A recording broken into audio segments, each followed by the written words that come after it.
দাদু ভাই, দিদি ভাই, আজকে রান্না করব চালতা দিয়ে কচু পাতার টক। চালতাগুলো কেটে কচু পাতাগুলো ধুয়ে নিলাম।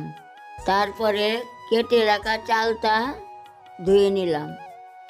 কড়াইয়ে কচু পাতা দিয়ে কেটে রাখা চালতা আর কয়টা কাঁচা লঙ্কাও দিয়ে দিলাম। নুন দিয়ে নাড়াচাড়া করে তেজপাতাটাও বেটে নিলাম। তেজপাতা রান্নায় দিলে খুব সুন্দর গন্ধ বেরোয়। চালতা আর কচু পাতাগুলো একসঙ্গে মিশিয়ে নিলাম। নামিয়ে কড়াইয়ে তেল দিলাম। রাঁধুনি দিয়ে সিদ্ধ করা কচু পাতাগুলাও চালতাগুলাও দিয়ে দিলাম। নাড়াচাড়া করে বেটে রাখা মশলাটাও দিয়ে দিলাম। হয়ে গেলে নামিয়ে নিলাম। চালতা দিয়ে কচু পাতার টকটা কেমন হয়েছে কমেন্টে বলবে। একটা লাইক, একটা সাবস্ক্রাইব করে পাশে থাকবে।